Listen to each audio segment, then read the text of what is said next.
The Mayor.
Okay, well, thank you very much. Thanks. Croeso I gyfarfod Llawn yn Congo. Welcome to the full council meeting. Please note that this meeting will be recorded for subsequent broadcast via the authority's internet site. The images and sound recording may also be used for training purposes within the authority. The public seating areas will be in full view with the camera, and by entering the chamber and using the public seating area, members of the public are consenting to being filmed and to the possible use of those images and sound recordings as outlined above. Thanks. So the first item on the agenda is apologies for absence. Councillor Howard Barrett. Thanks. And the second item on the agenda are declarations of interest. Are there any declarations of interest? That's what I have to mention, trade waste, really. Well, yes. Well, I've got a declaration of interest, really. I have a lot of trade waste, and that's in one of the agenda items. Are there any other declarations, Councillor? Same issue. Supply trade waste to my business. Thanks. Yeah, same. Again, I think, yeah.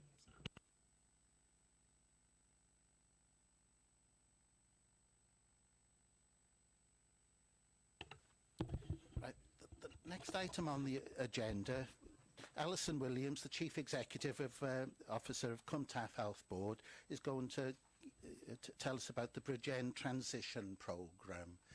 So thanks very much then, lovely. Thank you very much, and thank you very much for the opportunity to come and talk to you this evening.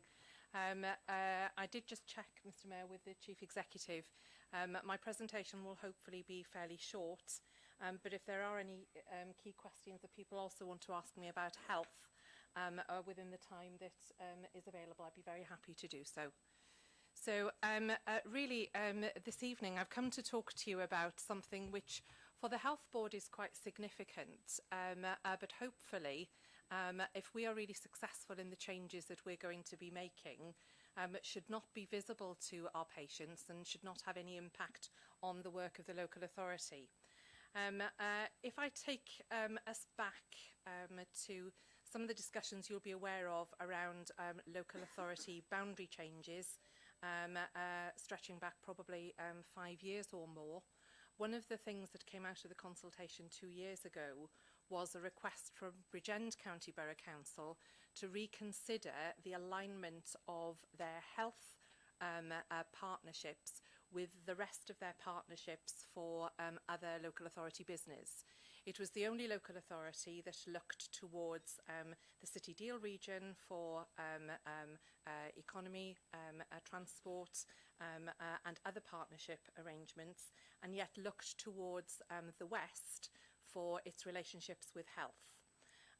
As part of the outcome of that consultation, there was a further consultation on whether or not all of the Bridgend County Borough Council services should look to the west, or they should all look to the east.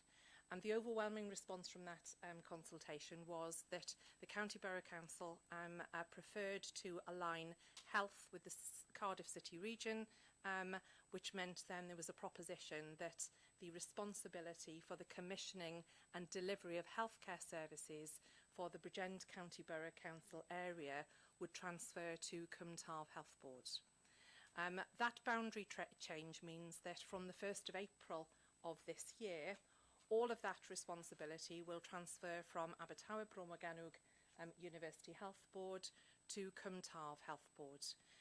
It's a boundary change. There will be no formal organisational change, but to reflect the changes in the boundary, the name of the health board will change from Cwmtaf University Health Board to Cwmtaf Morgannwg University Health Board from the 1st of April. I'm hoping this is going on. So the important thing to recognise is, whilst this is a boundary change and the responsibilities for the commissioning and delivery of services will shift, there are not any planned changes in the provision of healthcare as a consequence of this boundary change. So there will be no implications for where patients currently or in the foreseeable future access their healthcare services. So what that means, particularly for the population of this county borough, is that there will be no changes to the services in Prince Charles Hospital. There'll be no changes associated with this boundary change to any of the primary care services, and patients will continue to access care in exactly the same place as they do today. For staff, again, there will be no implications for any of the staff that are working in any of the current Cwmtaf services. But for the staff that are working in the Bridgend County Borough County area, they will have a change of employer. And that change of employer will be affected from the 1st of April. And for some staff, that is very straightforward because it is literally a lift and shift of services. So, for example, Princess of Wales Hospital, the vast majority of those services will just come across to Cwmtaf. It's a little bit more complicated in some of the community and mental health services, purely because ABMU currently deliver those across the whole of the health board. So we've been going through a process over the last 6 months of disaggregating those services to make sure that there is a fair transfer of the resources that comes to Cwmtaf Health Board. One of the things that people have asked me as I've had some of these discussions, and Councillor Jones will be particularly interested in this from his previous role on the Health Board, is that ABMU Health Board is currently in deficit, and Cwmtaf Health Board is currently in a balanced financial position. And we have been working through the financial implications of this transfer, because we are very clear in accepting this new arrangement that there absolutely should be no detriment to the financial resources supporting health for the current Cwmtaf population. So just to give you that assurance that should there be any financial implication, Welsh Government has agreed to there being no detriment to our population, but all of the indications are looking very positive that that will not be an issue for us. The transfer of responsibility is also relating to primary care services, and again, this actually has no impact on this County Borough Council. If I was having this conversation with Rhondda and Taf County Borough Council, there would actually be a benefit, because at the moment there are some border primary care services that don't work particularly well, because the people live in one county borough area and their GP service is provided from another county borough and health board area, particularly in areas of Gilbach Goch and in Llanharan and Pencoed. But there are no implications at all for the population of Merthyr Tydfil. Patient care and safety will always be our top priority, and so we have put in a significant number of arrangements to ensure that as this organisational change takes place, there is no impact on patient care and safety. And just again to give you the assurance, there will be no taking of staff resources from this area to support services in Bridgend or vice versa. What we do know, however, though, is that as a bigger organisation, we will have opportunities for more sustainable services, and over time we will take those opportunities to perhaps as a bigger employer and as an organisation that will have a budget of just over £1 billion to spend on the health for the whole of that population, to look at how we best utilise that resource to best effect to improve the care for all of our patients. It's really important, and it's particularly, I was asked when I was sitting in the Bridgend County Borough Council, can I guarantee that no services in Bridgend will ever change? And I can't guarantee that, in the same way as I can't guarantee that no services will ever change in Merthyr Tydfil or in any of our other communities. But if there are a requirement to change services in the future, those would be subject to any public consultation rules exactly as they are now. What I can assure you is that there are no changes planned that are associated with this boundary change whatsoever. There are a few other service changes that are going to be happening over the next few months and years, and if it would be helpful, Mr. Mayor, for me to outline some of those, I'd be happy to do so a little bit later on. We are working with our communities and with our staff particularly to look at how we improve the health of our communities. And one of the important opportunities of the change is that we've currently submitted a very significant transformation bid to Welsh Government jointly with our partner local authorities.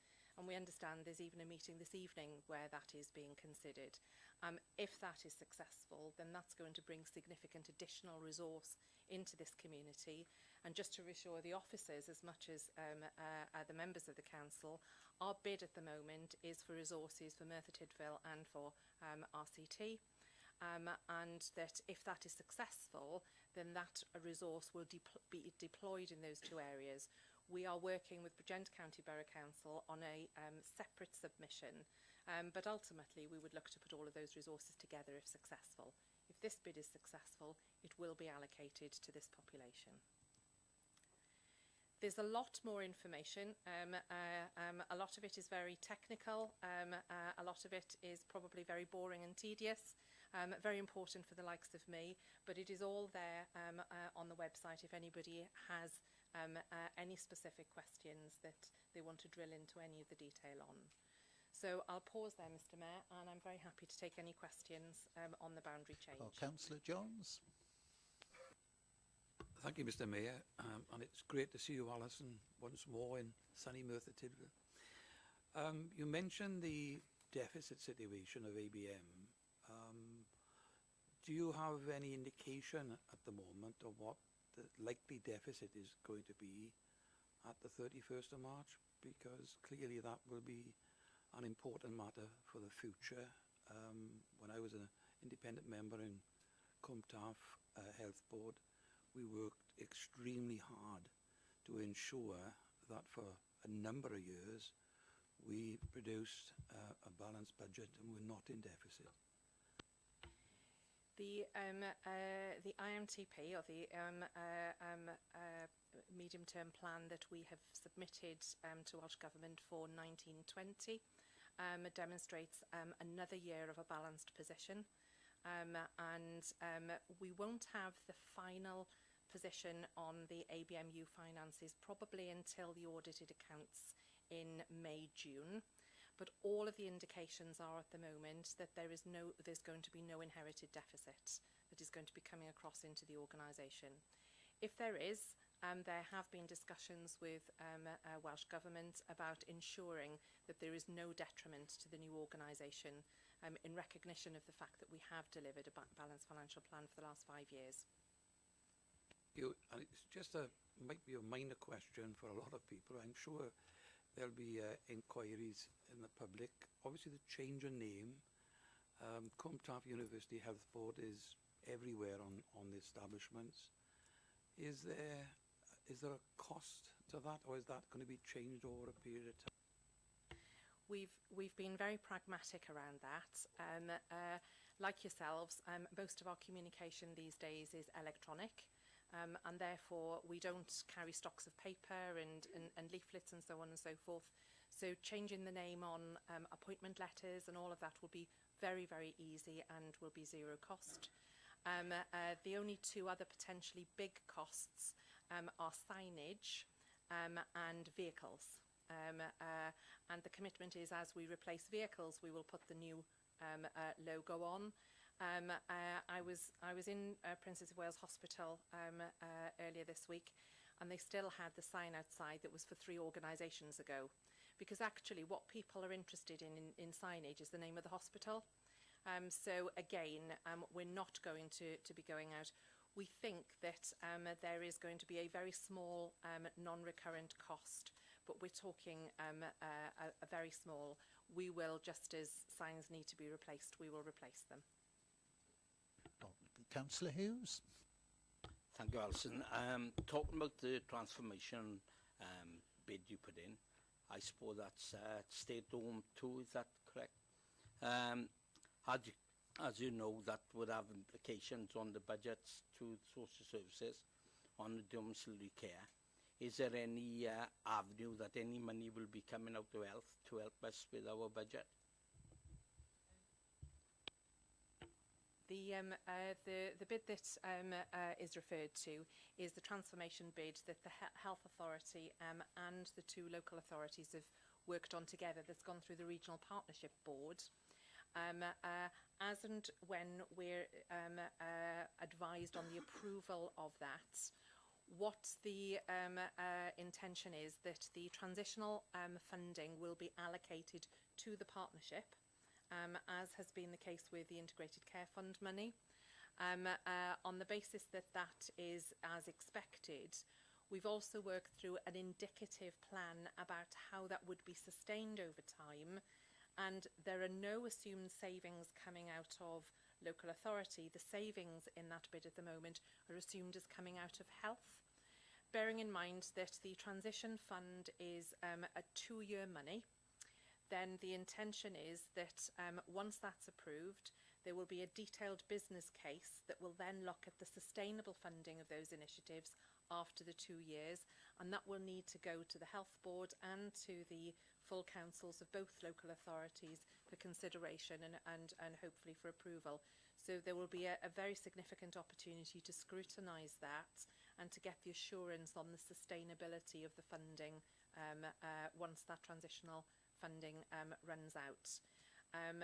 You'll also see when you see that information through the RPB and also when the business case comes forward, there are assumptions about future years growth monies, future years particular allocations into the Integrated Care Fund, and then savings coming out of health. You said there'd be no changes to services in this area. My understanding that Ward 35 in Prince Charles is closing. Is that correct? There are no proposed changes associated with the boundary change, but if I may, Mr Mayor, there are a number of quite significant changes that are happening at the moment in Prince Charles Hospital. So the first thing is that you might have picked up through the media, and I think you will have had some direct communication, that we're very pleased that our new maternity unit was commissioned 3 weeks ago, 21st of January, and on the 9th of March this year, the inpatient maternity and neonatal services are all going to be moving from the Royal Glamorgan Hospital into the new unit in Prince Charles. Probably one of the most significant service changes that we've delivered in the area in a good many years.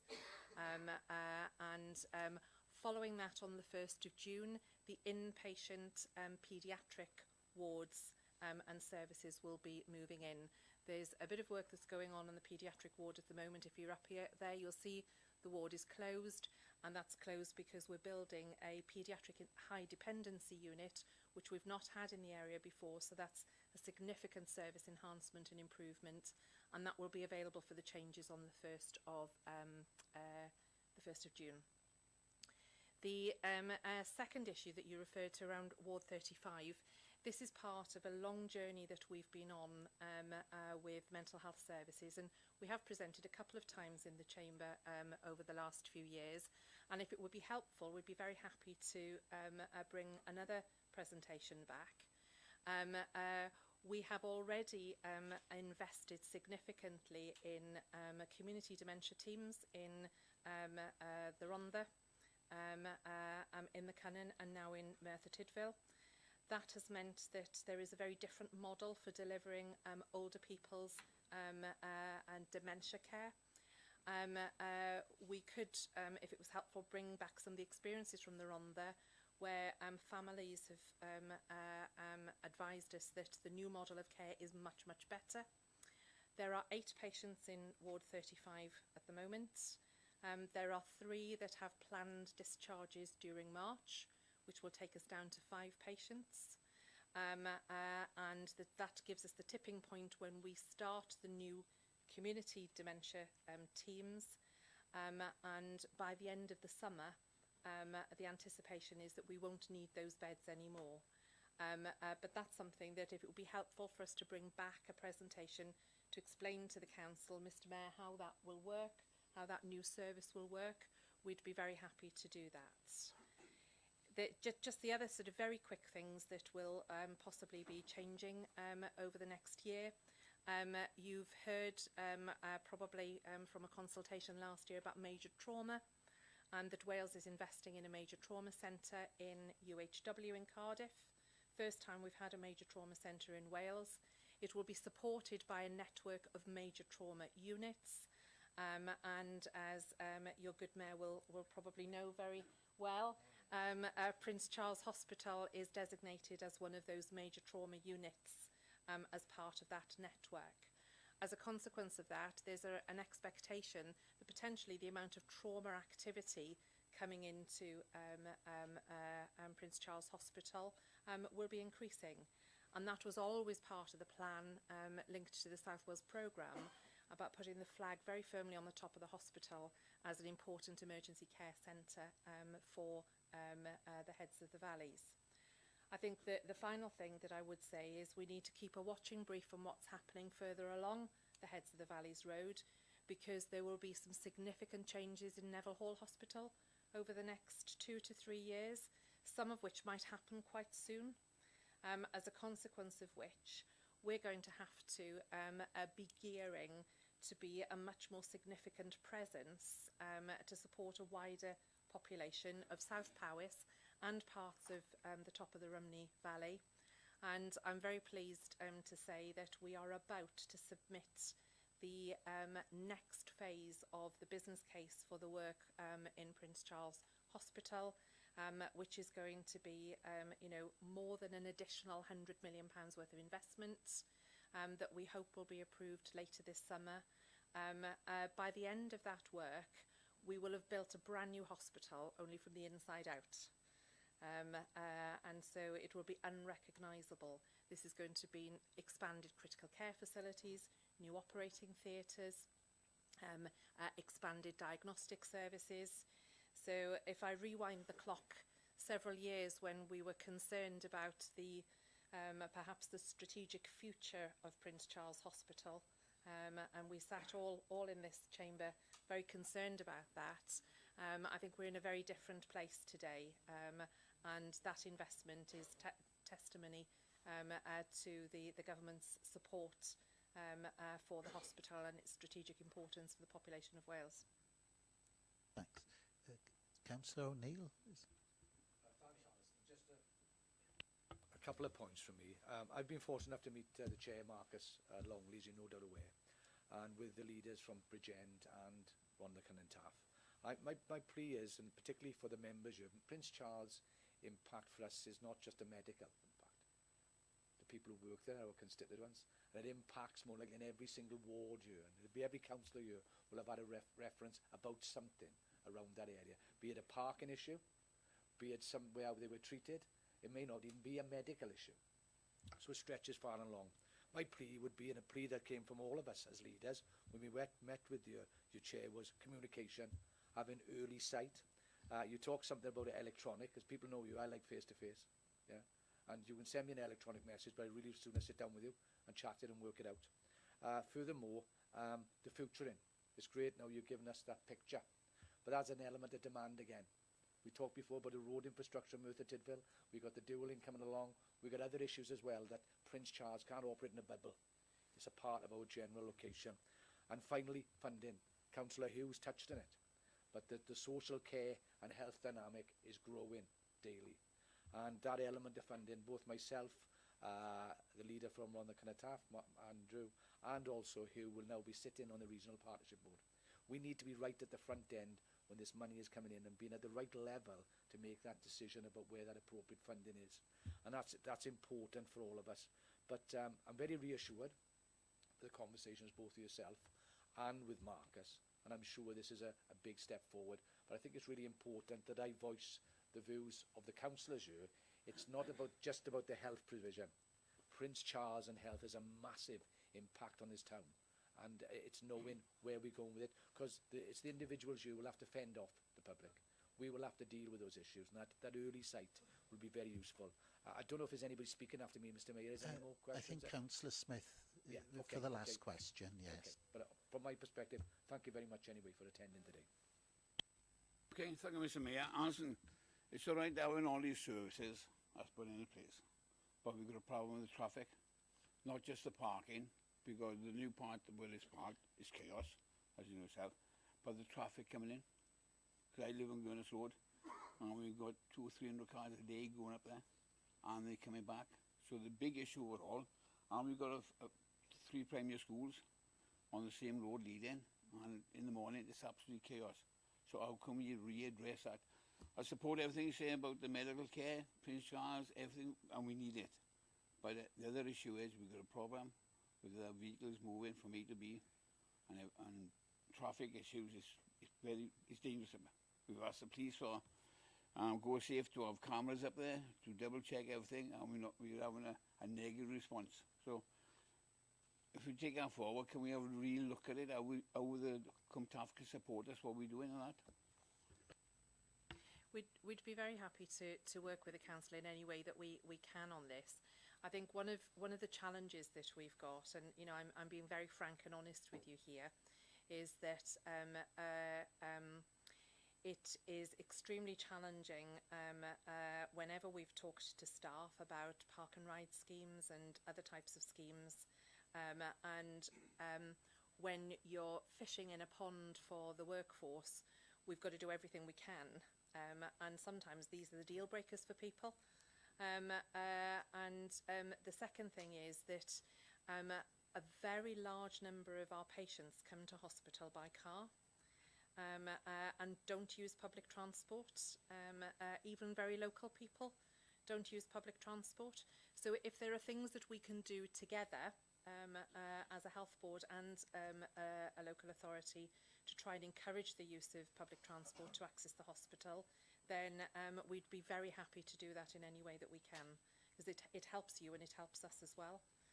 Because you're quite right, Leader, I do get lots of complaints about car parking, so that would please me no end if we had less cars going to the hospital. And Chris is nodding his head up there, he sees it on the front line.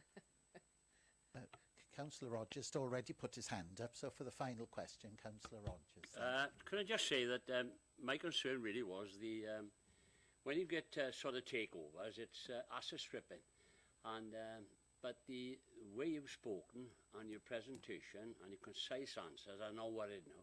But I'm afraid that when people see other things, if something is glowing, they want it. But now it's the other way, obviously, that we're the area are going to show everyone else. So I'm not concerned now, but in the beginning I was, mine. But after your presentation, I'm okay, and keep the good work up. Thank you very much. Oh, thank you very much for coming, Alison. You've explained everything. Oh yes, yes, yeah. It was just to say, introduce myself, Alison, and to say welcome here this evening. I chair the PSB Scrutiny Committee, so it was just on behalf of myself and the committee to say welcome. And just to say that we've spent the last year forming, really, so it's all been brand new. And it'll just be interesting to have you on board, and by all means, you know, look forward to working with you. So thank you. Thanks. So if you wanted to stop for the rest of the meeting, or if you got anything else to say, thanks. I'd just like to make an offer, Mr. Mayor, if it's helpful, that you know, as part of your regular work programme as a council, if it's more helpful for us to come, we tend to only come and talk to you when there is some significant change happening. But sometimes it can be helpful, even if just once or twice a year we come along and just have a general session about what's going on in health. So if that would be helpful to the council, I'd like to extend that offer, that we'd be very happy to do so.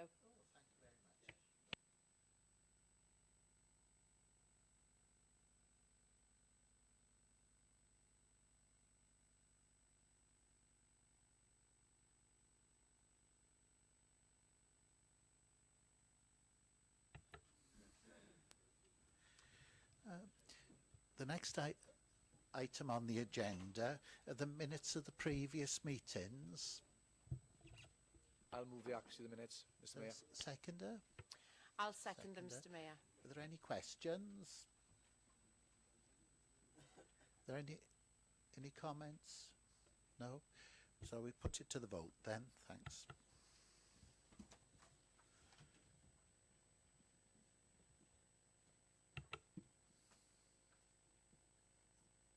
We okay, yeah.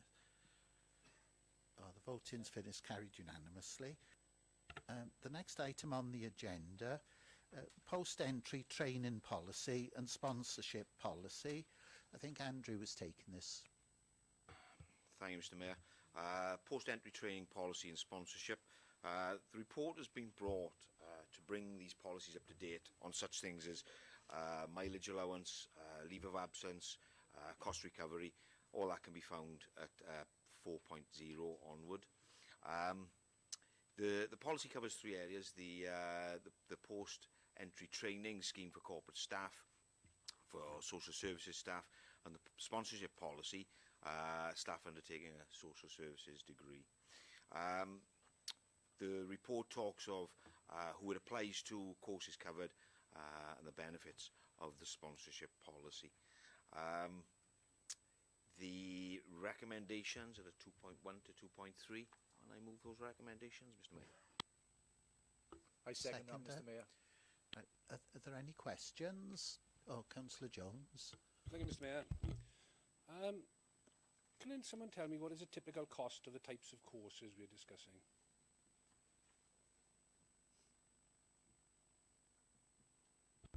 They can range from anything from £100 up to a couple of £1,000, depending on what type of course it is and what type of staff are undertaking that training at what point in time. Typical cost of one of the courses has been identified at £5,000.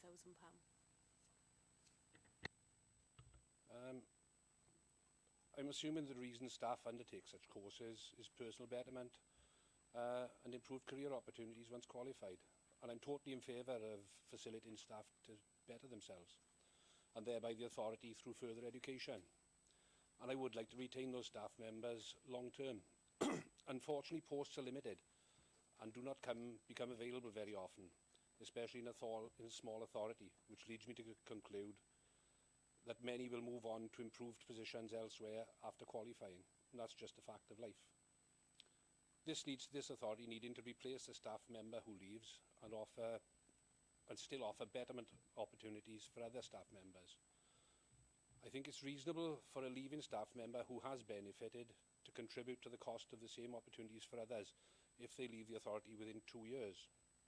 It is for this reason that I am proposing an amendment that the 2 repayment reductions are cut to 1 reduction of 50% for those who leave between 12 and 24 months. Thank you, Mr Mayor. Oh, is there a seconder to the amendment? Yeah, I'll second that, Mr Mayor. Second. Right. Are there any questions on the amendment?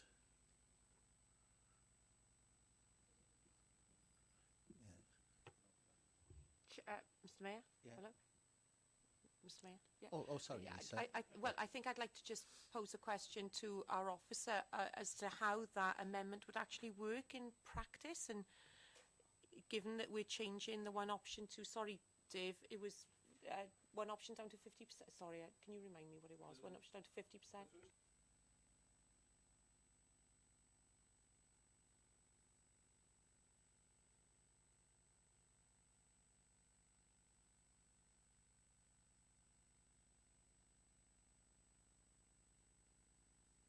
Parts together. So my question goes back to the officer as to how our officer, HR officer, feels that would be likely to be implemented, and would that be okay?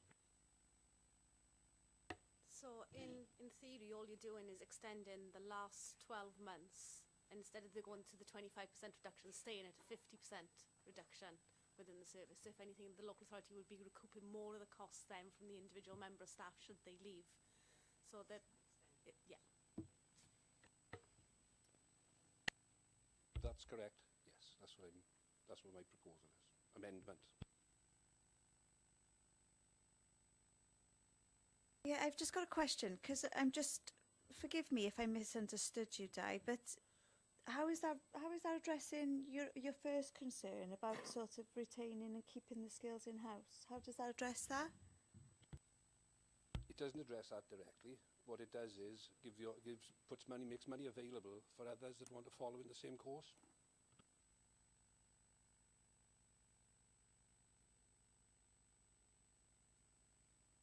Are there any other questions on the amendment?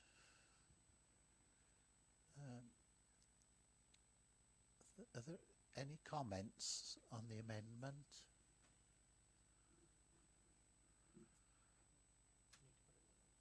Yes. Yes. Do you want? Have you got any comments to make then?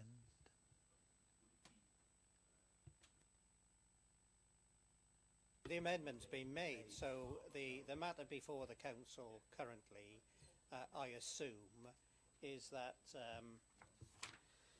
recommendations are there contained, but the only amendment is the time scale in regards to the repayment period, and that's as Councillor Jones has said, 0 to 12 months is 100%, 13 to 24 months is 50%, and that's the position. Mr. Mayor, sorry, that's what you're voting on in regards to that.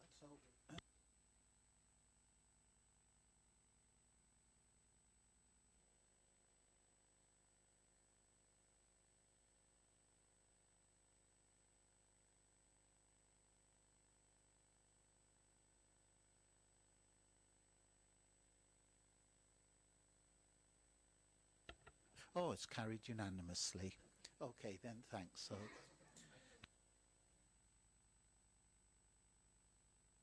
okay, then, thanks. The next item on the agenda is Help for Pensioners Scheme 2018. Councillor Andrews going to report. Thanks, Mayor. Help for Pensioners. I'm sure all members are more than aware of the above scheme, apart from having read the report tonight. We're in extraordinary financial times, with council tax set to rise again in an extremely difficult financial environment. However, we are talking about the most vulnerable in our society from a financial perspective, and a rising council tax and a withdrawal of support for pensioners in this allowance would be a double blow for those residents of this county borough. What with that in mind, I recommend that we vote 4.1b to continue the scheme. The details and implications can be seen within 5 and Appendix 1. I move, Mr. Mayor. Is there a seconder? I second that motion, Mr. Mayor. Thanks. Mr. Mayor, before anyone else comes in, can I just correct Councillor Barry? We haven't agreed the council tax for next year. So the position is we don't know whether the council tax is going to increase or decrease. So that's the issue there. I'm sorry to be a bit pedantic. This council hasn't agreed the council tax in regards to going forward. That's the first point. The second point, I'd just like to reiterate exactly what you said, Councillor. We are in very difficult times here. What this is, if you agree this, it's 41,000. I've pointed it out in the report. It's 96 pence a week.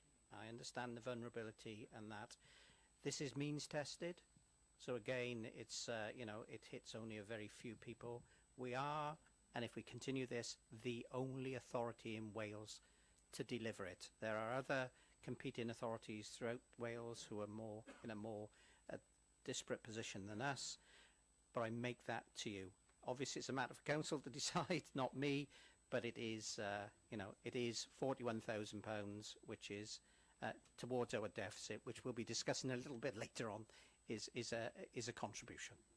Oh, Gareth? Thank you, Mr. Mayor. Am I correct in the understanding that we're referring to the 2018-19 tax year, and we therefore being asked to approve this retrospectively?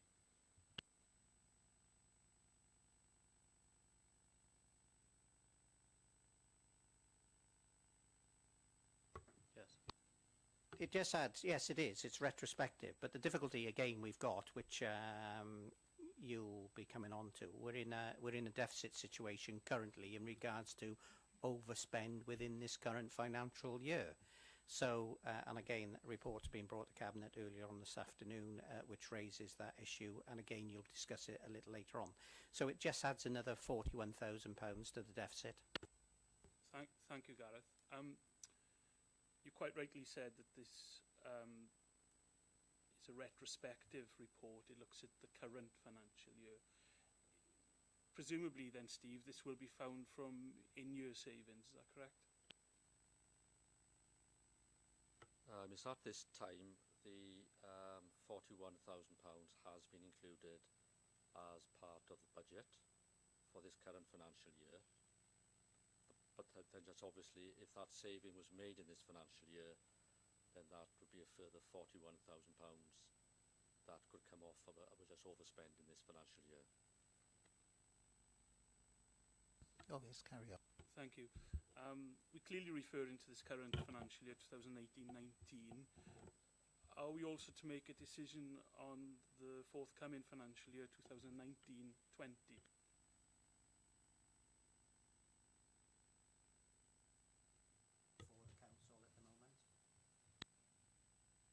When is it likely that a decision will be made for the forthcoming financial year?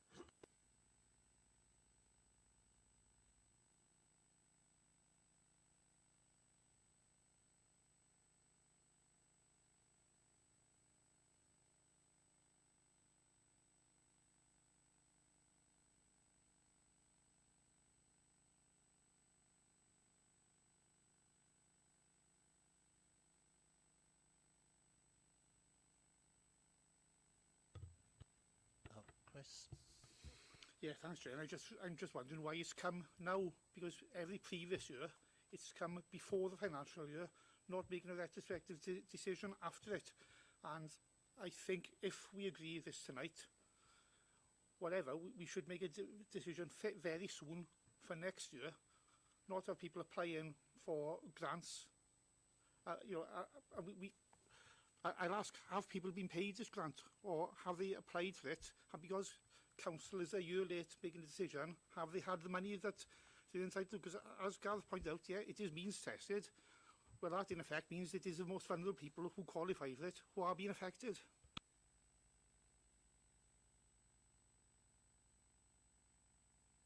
I think I'm right in saying they don't apply for it, Mark. It's already factored in.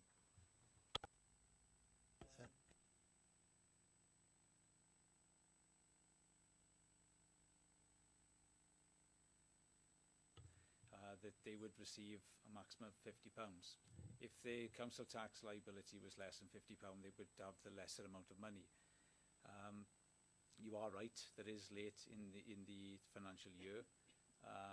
With regard to the people that may be entitled to this reduction, the probability is that majority of them would have already paid the residual liability, because we've only got 1 month left within the current financial period. If the award is granted to them, what will happen is that the £50 will be posted to their council tax account. A letter will be issued to them. If their account is in credit, the credit will roll forward to offset the next financial period to reduce their instalments. With regard to why it hasn't been up before now, that's not my decision. Okay, Gareth? Mr. Mayor, can I just refer members to Appendix 1 on page 91? Provides details of the eligibility criteria, and throughout there it refers to the qualification period being 2019. should that read 2018? Because we're talking about the 2018-19 tax year, not the forthcoming tax. Qualification date, as you're referring to, the 31st of January 2019, is the current financial period. It's a line in the sand of when we can actually extract the information with regard to live cases. We can't do it retrospectively, so I can't look back to July of 2018, look at the live cases and award them the reduction. We are dictated by the software company and the extract of information that we can actually have, and that, as is indicated in the report, is the 31st of January. Based on what you just said, is it possible that the people that did qualify this time last year are not going to qualify now? Yes, in short, that is possible. You know, people may have been, there may have been a couple of people that, you know, I can't say whether they would or wouldn't. There could have been people that, you know, could have been alive at that particular point in time, and you know, they may have qualified then. As I said, it's a line in the sand when we can actually extract the information based upon, obviously, the decision today.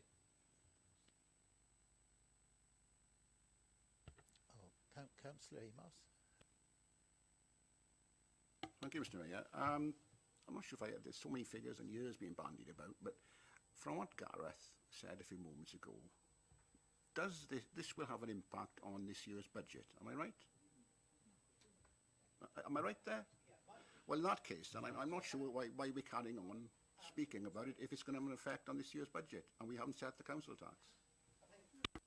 The position I think that Steve indicated, it's built into the budget. But I was just clarifying with Steve the current budget overspend in year, and we're £106,000 overspent. And is that right, Steve? And we've utilised quite a lot of money to obviously take that figure down. So whilst you could pay this £41,000 because it's already within budget, if you didn't pay it, it would reduce our overspend this financial year. But the issue is, clearly, if we were a private company, we'd be insolvent by now because we're actually dealing with an overspend situation all the time. As I said, it's a matter for council to decide whether this is paid, and obviously it's been moved that it should be paid this financial year. But the only point I keep pointing out to yourselves is that we're overspent this financial year to a greater extent, and Steve can outline that.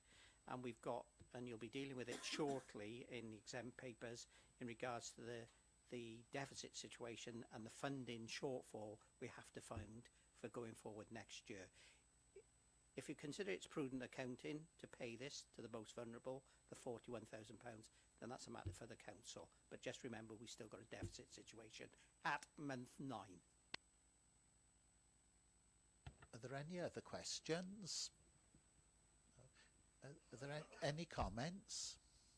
Or Councillor Robertson. Thank you, Mr. Mayor. Personally, I would have liked to have seen this come before Council in December 17 so that we could have discussed it then. I totally appreciate where Gareth is saying, but we are talking about the most vulnerable pensioners here, and it is a matter for Council, and we will let Council decide. But for me, this should have been discussed in December 17, not retrospectively. It should have been in advance. Thank you. Councillor Amos. Yeah, my feelings are that really, in view of Gareth's comments, really, that this is something that we should discuss when we actually consider the budget and take on Gareth's points. We are... I know that, but the thing is we can reduce this year's deficit, as Gareth just said. We can use the funds to do that, can't we? Yeah, the deficit's carrying on. We are in a deficit situation now. So I think this is something that we can be deferred until we consider the budget. It's a lot of money. Any other comments, Gareth? Thank you, Chair. It is bizarre and frankly inadequate that we've been asked to approve a report that is at least 12 months late. Fortunately, I was approached by a resident in November of last year who inquired why he had not yet received his £50 annual council tax discount.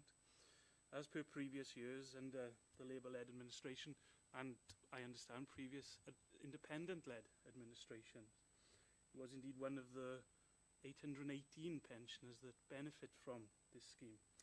I therefore very much hope that the most vulnerable older people will continue to be recognised by this council and qualify for financial assistance where appropriate. Are there any other comments? Oh, Councillor Jones. Thank you, Mr Mayor. I'm in favour of retaining this scheme as it affects some of the most vulnerable in our communities. Residents who are not just pensioners, but pensioners who meet the criteria set out in Appendix 1, whose assets are also means tested. Also, if I were the Cabinet member overseeing this report, I would certainly have removed the comment in 4.3, and I quote, "Although the overall spend is significant, financial detriment to each pensioner if the scheme were discontinued is low, as the maximum allowance is only £50 per claimant." Well, I'm pleased for the Cabinet member if £50 is an insignificant amount to him, but will point out that £50 is a lot of money to many in our communities and will make a massive difference to them. Are there any other comments? So we'll take it to the vote then. Thanks.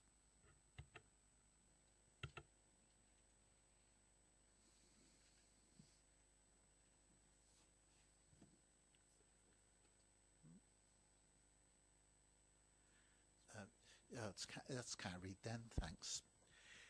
It's been proposed that the next item on the agenda should be considered in private with the public excluded. So would someone like to move section 100? Post section 100. Is there a seconder? Yeah, I second that, Seconder. Mr Mayor. So if we put it to the vote then.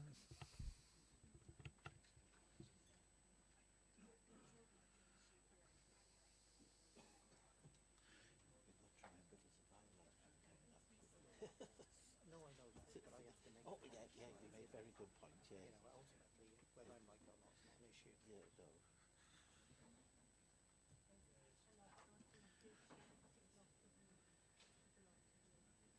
Geraint, who's not voted?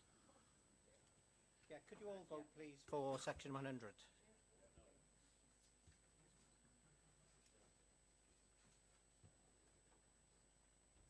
Councillors Jeremy Davis, Declan Salmon and Gareth Lewis haven't voted. Oh, right, you are then, thanks. So that was unanimous then. I've got no other urgent business, but Jane's asked me to tell everyone, she sent everyone an email today regarding Paul's funeral. Could everyone email her back as soon as possible? Okay, thanks. So that's the meeting closed.